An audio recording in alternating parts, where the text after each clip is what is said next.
Estamos en una de las bibliotecas de la Jefatura de Gobierno de la Ciudad de México con Claudia Sheinbaum. ¿Cómo empezamos? Doña Claudia, porque la jefa suena como a la doña. Claudia. Claudia, gracias por recibirnos. Sé que es apretada la agenda, pero importante que tenga este diálogo con la audiencia de Sin Censura. Gracias. Al contrario, muchas gracias. ¿Cómo le va? Bienvenidos. Bien, estamos aquí trabajando. Este es el salón si al rato lo puedes tomar para que lo vean. Es el salón donde tenemos el gabinete de seguridad todos los días a las 7 de la mañana. El presidente lo tiene a las 6, nosotros a las 7. Y lunes, martes y miércoles me dedico a trabajar aquí en general en la oficina, reuniones. Todos los días hacemos conferencia a las 11. Y jueves y viernes andamos en territorio, sábado también, domingo. No es broma lo que le digo. A lo mejor sirve para romper el hielo de cómo quiere cómo le gusta que la traten, como doña, como Claudia o como la jefa. Yo sí, en serio sí, y creo que lo he dicho en el programa, que cuando le dicen la jefa, me recuerda a María Félix y digo yo, creo que a Claudia Sheinbaum no le ha de gustar mucho eso de la jefa. La jefa de gobierno es otra cosa, pero ¿qué relación tiene con la gente que le ayuda? Bueno, aquí me dicen mucho doctora y también en la calle. La gente me dicen Claudia, me dicen doctora, jefa, me dicen algunos colaboradores, pero la mayoría me dice Claudia o doctora, así. Y yo creo que le ha de sonar más emocionante presidenta en algún momento, ¿no? Eso ya se verá después. Bueno, después en la entrevista, porque tenemos que hablar de eso. ¿Cómo le digo que cómo le está yendo? Porque me imagino que los que transitamos, vivimos, trabajamos en la Ciudad de México, no vemos con precisión y con detalle cómo va transformándose la ciudad. ¿Qué evaluación puede hacer? ¿Qué balance puede hacer de cómo recibe la Ciudad de México y cómo está la Ciudad de México?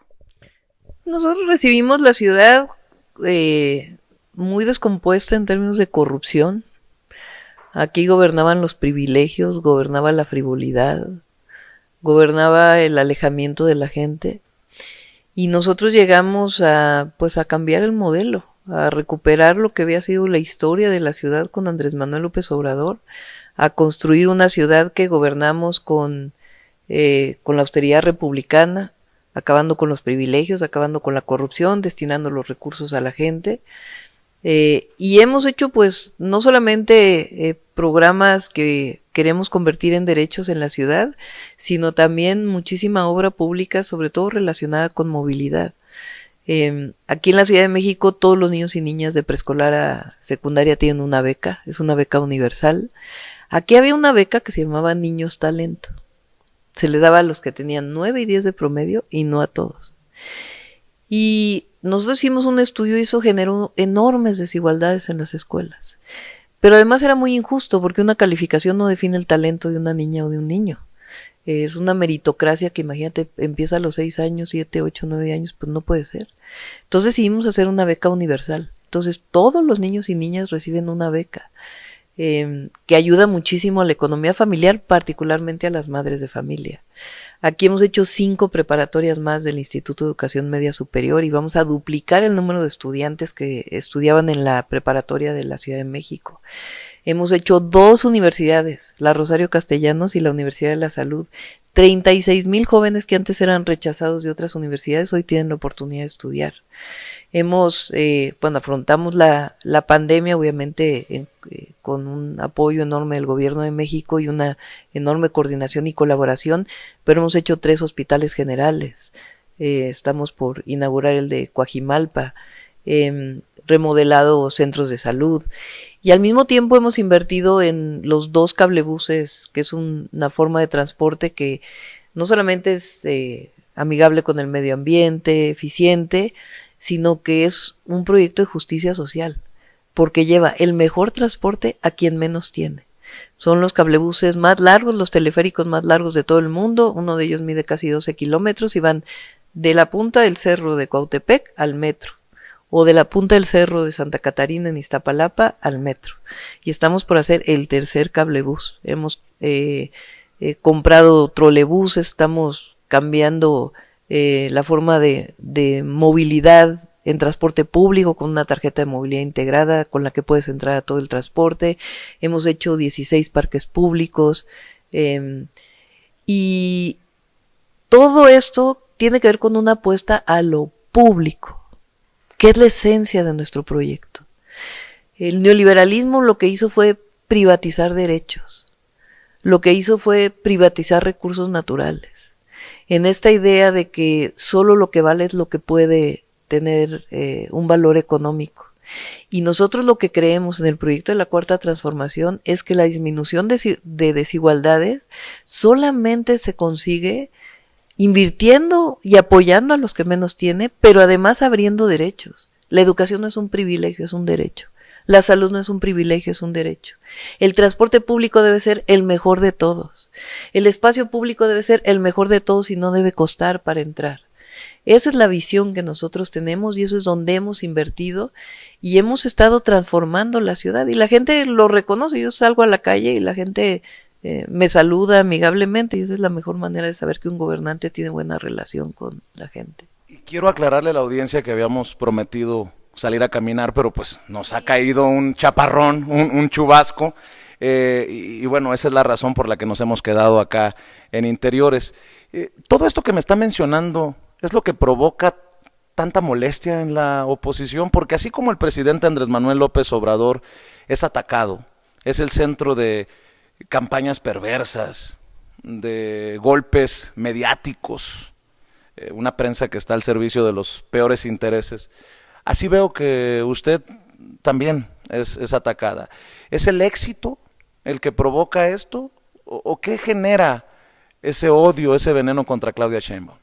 Pues es que somos la representación de la transformación junto con el presidente de la República.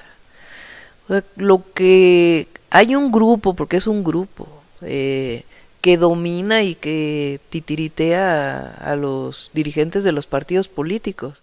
¿Grupo formado por quién? González, principalmente, y algunos que todavía lo siguen, porque hay muchos otros que ya no están con él. Pero aquellos que tenían privilegios antes, que se sentaban a la mesa del presidente y le dictaban las políticas, que se beneficiaban de los recursos públicos, que no pagaban impuestos, todos ellos son los que quieren regresar al pasado, quieren regresar a un México al que pues ya no van a regresar, lo sentimos mucho.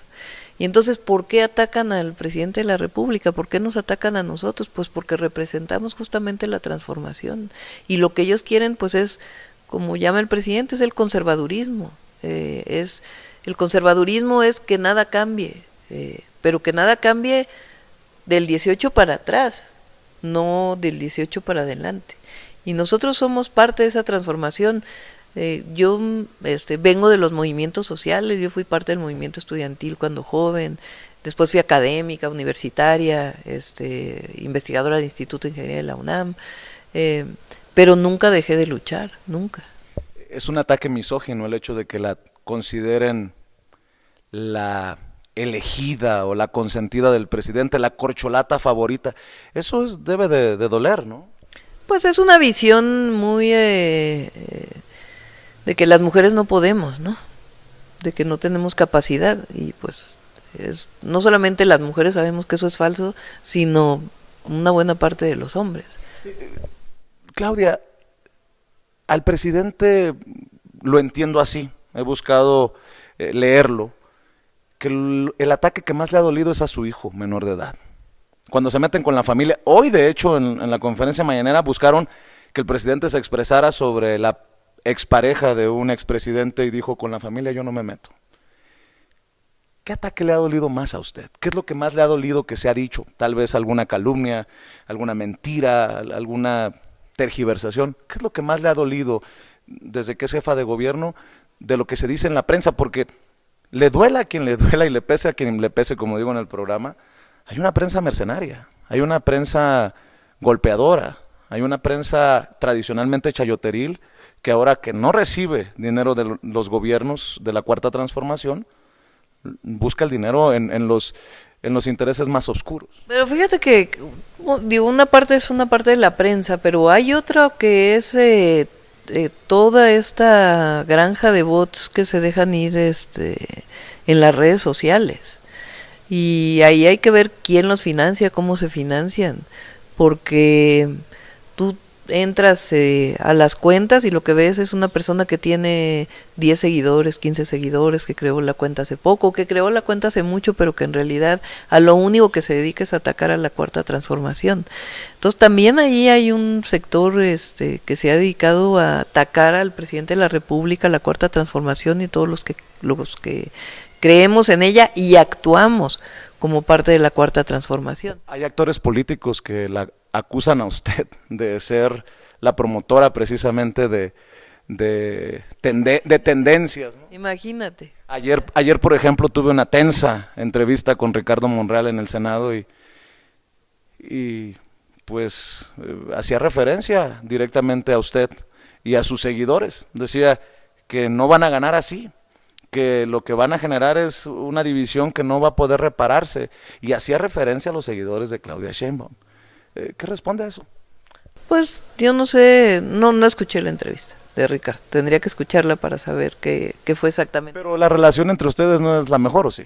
No, yo saludo muy bien a Ricardo, o sea, hay diferencias. Yo no... yo creo en la lealtad a un proyecto. Yo creo en la lealtad a un proyecto. Y lo que ha sido una historia de vida de lucha. Entonces, eso es en lo que creemos y actuamos como eso. Pero te voy a decir una cosa, yo no voy a entrar en confrontaciones jamás con compañeros de mi partido. Jamás. Yo le decía ayer a Ricardo Monreal, a veces usted tira la piedra y esconde la mano. Cuando defendió a Sandra Cuevas, decía que no la estaban dejando gobernar o trabajar ahí en la alcaldía Cuauhtémoc. Y cuando le preguntaron, le dije que si era referencia a Claudia Sheinbaum, usted dijo, no me quiero confrontar. Ayer le hacía referencias directas sobre el presidente y dice, no me quiero confrontar. Definitivamente Ricardo Monreal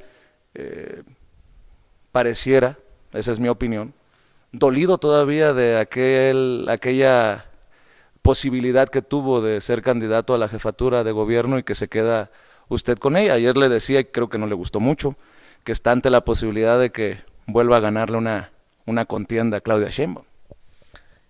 No me voy a... Ahora sí que no te voy a tomar la palabra.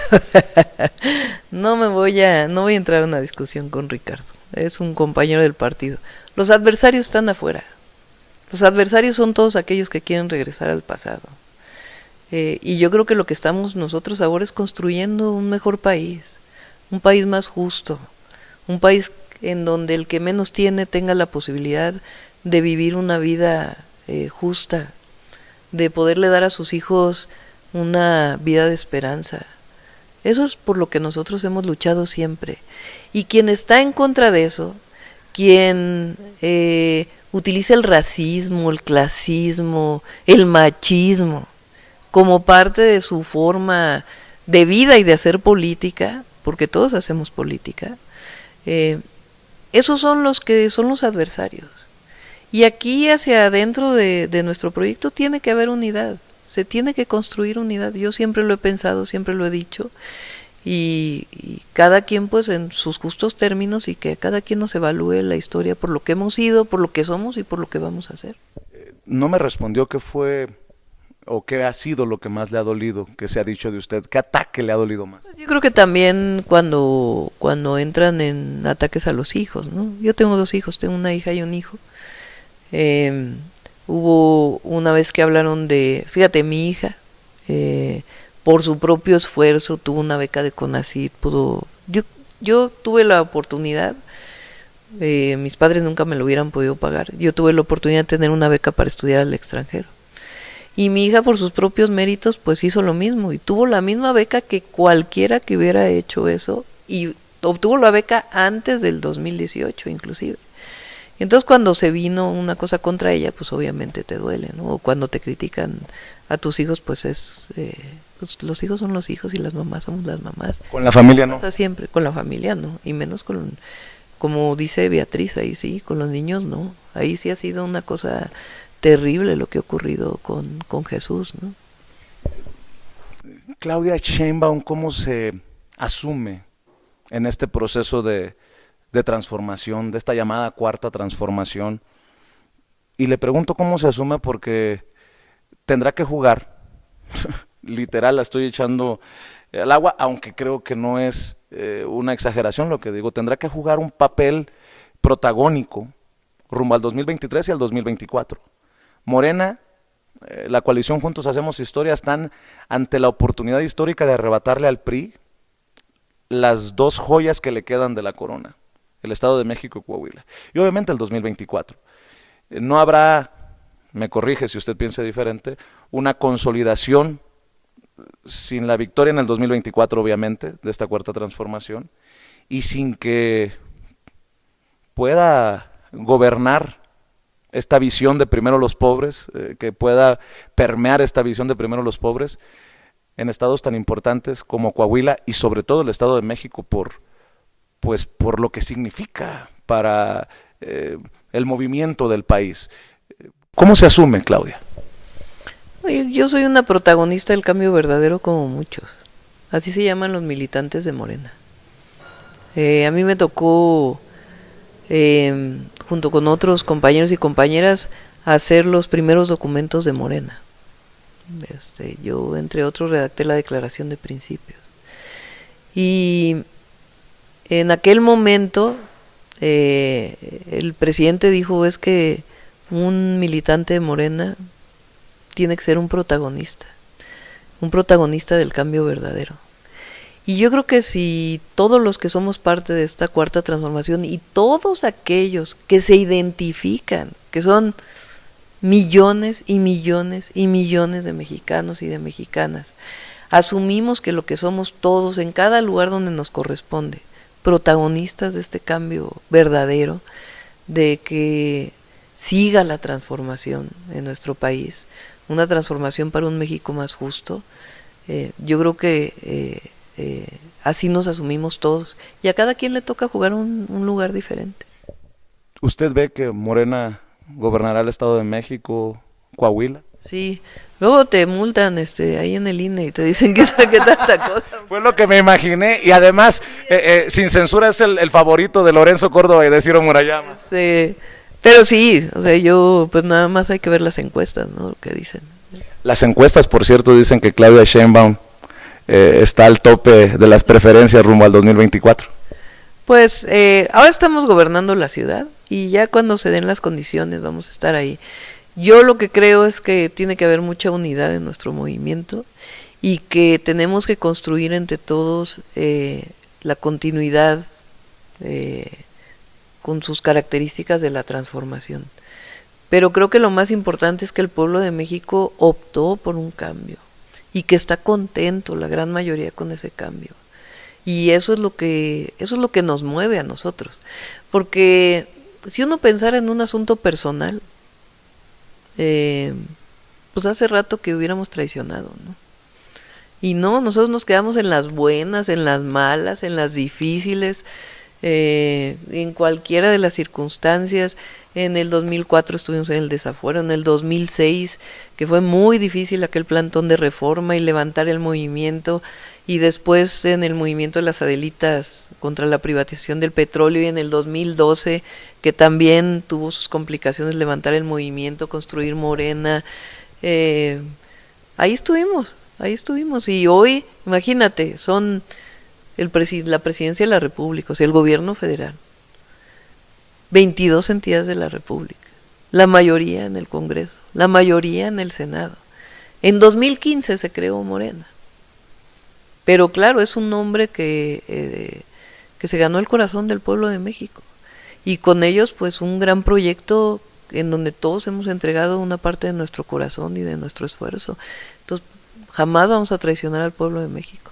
Pero sí suena emocionante, ¿no? Pasar a la historia como la primera presidenta de este país. Pues te digo que me ando cuidando del INE porque creo que mañana van a poner otra multa y pasado otra, y ayer ya me pusieron otra, pero evidentemente que yo sí creo que es tiempo de las mujeres. Sí, creo que es tiempo de las mujeres. Y creo que... ¿Es el tiempo de Claudia Sheinbaum? No, es el tiempo de las mujeres. O sea, porque yo represento más allá de Claudia Sheinbaum.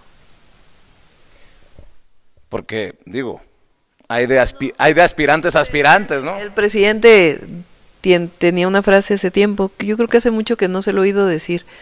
Ya no nos pertenecemos. O sea, ya no es una decisión personal.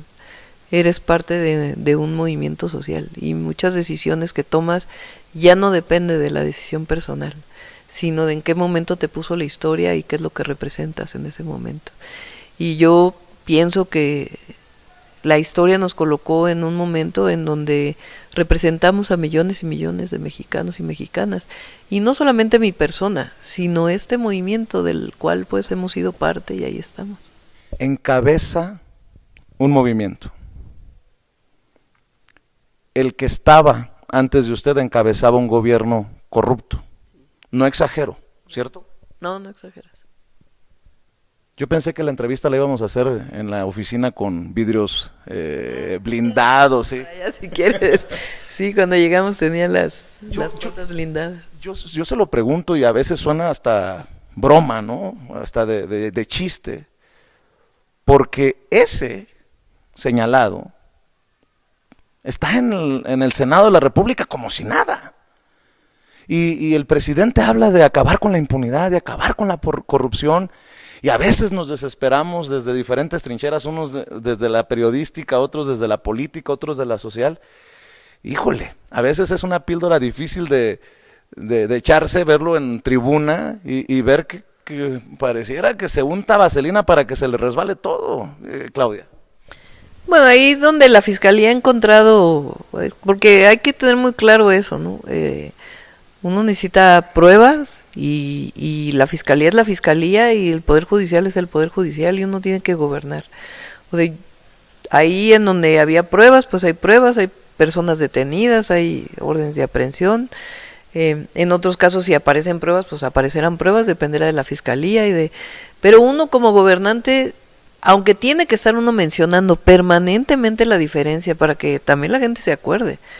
O sea, ¿por qué el presidente está diciendo, a ver, se acabó el periodo neoliberal, se acabó la corrupción como forma de gobierno, se acabó que los intereses de México estuvieran al servicio de unos cuantos y hoy tenemos un gobierno del pueblo y para el pueblo? Todo eso que repite todos los días el presidente y que pone nombres en cada lugar y pone cifras y muestra, todo eso es fundamental porque si no también se nos olvida. Y aquí antes de 2018 o de diciembre del 2018, pues hubo un gobierno que traicionó al pueblo de la Ciudad de México. Y hoy lo que hemos hecho pues es recuperar la confianza del pueblo de la Ciudad de México y trabajar para la gente. Pienso en Claudia Sheinbaum y se me vienen a la mente figuras, mujeres que han marcado la pauta en otras partes del mundo. Por ejemplo, Angela Merkel, solo por mencionarla como ejemplo. Y yo decía, a veces somos en la prensa muy injustos, porque queremos ver a la mujer de hierro, a la mujer dura, y a veces no vemos más allá, no vemos al ser humano. Yo sé que uno de los momentos más difíciles de su gobierno ha sido la tragedia de la línea 12 del metro. ¿Me equivoco? Bueno, fue muy, muy difícil estar ahí en ese momento y después yo tengo una visión del mundo en circunstancias de esas que puede servir para cualquier momento y es, nunca te vas a equivocar si estás del lado de las víctimas y de la justicia, nunca. Y siempre hemos estado del lado de las víctimas, o sea, ahí hemos estado ayudando, no solamente en términos de la ley de víctimas, sino cercanos, de manera muy humana. ¿Se recuerda usted cuando le avisaron? ¿Qué fue lo que pensó? ¿Cómo trató de digerirlo? Se lo pregunto por esto. Salí disparada de mi casa, o sea, en el momento que me dijeron, se cayó una trave de la línea 12, estaba en su casa, y en ese momento salí corriendo para allá. Se lo pregunto porque... Hay que no lo hacen, ¿eh? ¿Cómo quién? No, ya. No sé. ¡Anímese! Vamos a, como digo yo en el programa, dejar la víbora chillando. A ver, doctora, Se lo pregunto porque la cobertura ha sido Claudia Sheinbaum está tapando algo. Claudia Sheinbaum nos está mintiendo. Claudia Sheinbaum es culpable. Pero Cobertura también, ¿eh? Porque ahí hay una cantidad de bots también tremendo, ¿no? O sea, ha habido una campaña ahí. Y yo, para cerrar tema línea 12, ¿no? O sea, ahí hubo de parte de la Fiscalía una justicia restaurativa, que lo ha explicado varias veces la fiscal, hay muchos casos que siguen pendientes, y lo más importante es que nosotros nos estamos dedicando a reconstruir la línea 12. Y es algo que correspondió pues a una falla de origen, y ya la Fiscalía tiene que determinar cómo fue eso y cómo se hizo. usted dice, depende de qué cobertura. Pues la cobertura de los que se dicen verdaderos periodistas, doctora. Los periodistas que nos buscan eh, ridiculizar y no permitirnos un espacio en estos diálogos que son importantes, porque me imagino que Sarmiento, que Riva Palacio, que los Loret y todos esos personajes, pues no están muy contentos que los que tenemos un espacio en redes sociales hagamos contrapeso a esas coberturas, a eso me refiero. Sí, yo creo que habrá quien les crea, ¿no? Pero ya es un sector muy pequeño. Yo creo que sobre todo cuando hay calumnia, eso es lo que hay que combatir totalmente, ¿no? Porque cuando hay calumnia y cuando hay mucho dinero de por medio. Porque es cuando yo te digo las granjas de bots en el Twitter, en otras redes sociales, cuando hay todo eso, ¿quién los paga? Hay que preguntarse quién los paga, ¿no? Y vas a acabar. Ahí donde siempre acaba. Con el señor X. Exactamente. ¿Qué le falta por hacer? ¿Qué reto tiene la Ciudad de México y que le gustaría cumplir antes de lanzar en forma su campaña rumbo a la presidencia? Bueno, tenemos que terminar la línea 1 del metro, que apenas iniciamos su modernización completa. Obviamente la línea 12, tanto al oriente como al poniente, que también estamos ampliando la línea 12. Tenemos que terminar el trolebús elevado. El trolebús elevado es un segundo piso de casi 8 kilómetros, donde solamente va a haber trolebuses, que va a servir para conectar todo Iztapalapa, una alcaldía de 1.8 millones de habitantes. Tenemos que hacer toda la transferencia del sistema de salud a IMSS Bienestar, que es algo importantísimo. Estamos también construyendo la otra línea de cablebús, una planta de basura. Hicimos una planta de basura moderna, la más moderna de América Latina. Estamos por hacer la segunda. Estamos por hacer la central solar más importante que haya en cualquier ciudad en los techos de la central de abasto. Ya iniciamos, lo estamos haciendo con Comisión Federal de Electricidad, pero nos falta terminarlo.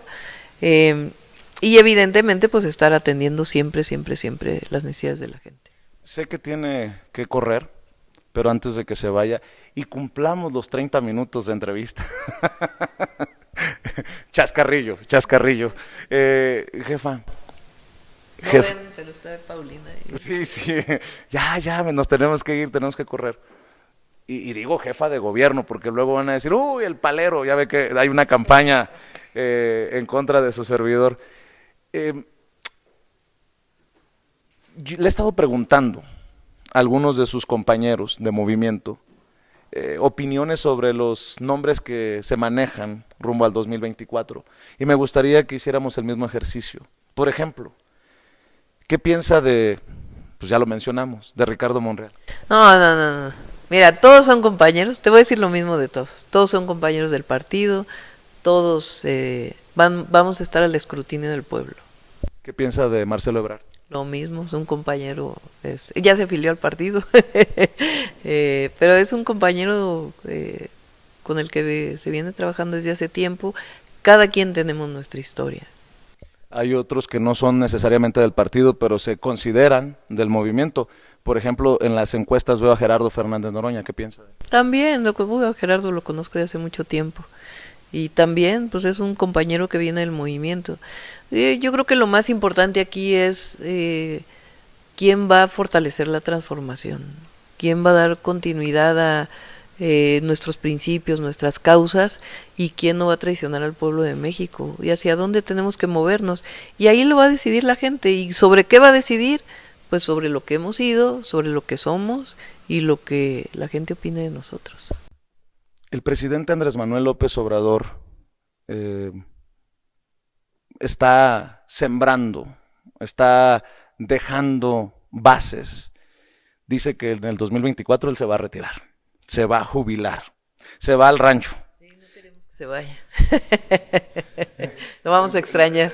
Luego los del INE van a querer interpretar. No, no se trata de que siga en la presidencia, pero obviamente pues es un referente para todos nosotros. ¿Qué opinión tiene del presidente? Porque no es secreto que la opinión que tiene él de usted es muy amigable, muy cercana. ¿Qué opinión tiene usted? ¿Cómo pasará la historia el presidente Andrés Manuel López Obrador? Me estoy adelantando, pero creo que con lo que ha construido podemos hablar de un legado, ¿no? Pues, imagínate tú que dentro de 10 años, ¿qué vas a decir? ¿Qué pasó entre el 18 y el 24?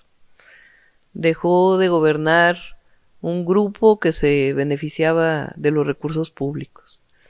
Se separó el poder económico del poder político. Más de 25 millones de familias tienen un apoyo. Se construyó el Tren Maya, la refinería, el tren transísmico, el aeropuerto internacional Felipe Ángeles, no sé cuántas presas se están construyendo en el país, carreteras, se hizo justicia a los pueblos originarios, se fortaleció la democracia, desaparecieron algunos partidos políticos que habían sido una parte de la historia de México. Es una hazaña lo que está ocurriendo en estos años. Entonces, ¿cómo veremos al presidente de México, Andrés Manuel López Obrador? Pues como el mejor presidente en la historia moderna. ¿Cómo quiere pasar a la historia usted? Yo quiero pasar a la historia como una mujer que nunca se rindió y que siempre estuvo del lado del pueblo y de la transformación. Para ir cerrando, habla de partidos que desaparecen. Por más críticas al proceso de este fin de semana, yo decía que pues que había que generar y seguir luchando por la transformación en ese sentido. Ni modo que le digamos a la gente vamos a regresar al PAN o al PRI o al PRD o ver como opción a Movimiento Ciudadano. En algún momento, en alguna mañanera yo le pregunté al presidente su reflexión sobre el PRI, el gran partido que hoy está en la lona. ¿Usted cree que uno de estos grandes partidos terminará desapareciendo después de contiendas como la de Coahuila o el Estado de México? Pues fíjate que más allá del PRI, de hecho hoy el PRI y su vínculo, su alianza con el PAN, desdibujó pues lo que alguna vez fue el PRI. O sea, hoy son parte del conservadurismo. O sea, es un solo partido, es un solo bloque. Por eso también hay muchos que ya no están contentos ahí. En algún momento el presidente me dijo, ¿ya ves lo que provocaste? Pues yo con ganas de decirle al presidente, ya ves lo que provocó, porque solamente se entienden esas alianzas porque no encuentran la salida, porque están desesperados, porque... los une el negocio. O sea, porque no los une la ideología, no los une una visión de México, no los une la construcción de un proyecto, no los une idiosincrasia, no los une el amor a México, los une el negocio y estar contra nosotros. Eso es lo que los une. Por eso no tienen mucho futuro, que digamos. Porque, ¿cómo le vas a...? ¿Qué quiere la gente? Esperanza. Lo que quiere es que continúe la transformación para que cada vez estemos en un país más justo, con un estado de bienestar, donde todos podamos llevar a nuestros hijos a nivel de educación superior si así lo deseamos y si así lo desean ellos, donde todos tengan acceso a la salud, donde todos podamos tener acceso a una vivienda, donde si nos queremos quedar en el campo, nos quedemos en el campo a vivir dignamente, si nos queremos ir a otro lado, también podemos vivir dignamente, donde tengamos polos de desarrollo, donde el país le ofrezca a las y los mexicanos un país con justicia, con libertades, con democracia. Eso es lo que queremos. ¿Qué quieren los otros? Pues yo creo un pedazo del pastel, o todo el pastel, pues no, ya no. Eso ya no lo quiere el pueblo de México. Habla de el INE. Se ha mantenido muy respetuosa en la entrevista, muy consciente de eso.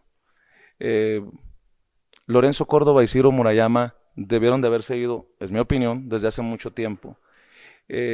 Para cerrar, ¿se siente agraviada por la forma en que han manejado ese Instituto Nacional Electoral estos personajes? Porque uno de los blancos de las medidas disciplinarias, por llamarlo de alguna manera, ha sido usted. ¿Qué piensa de este INE y qué piensa de la reforma electoral que se viene? Yo he dicho que después de la reforma eléctrica, esta será la discusión más importante para los mexicanos, para hoy y para lo que se viene, Claudia.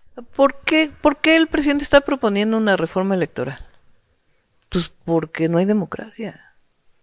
O sea, porque tenemos un instituto. Hay democracia porque el pueblo de México la ha conseguido, como en el 2018 o como en otros casos posteriores.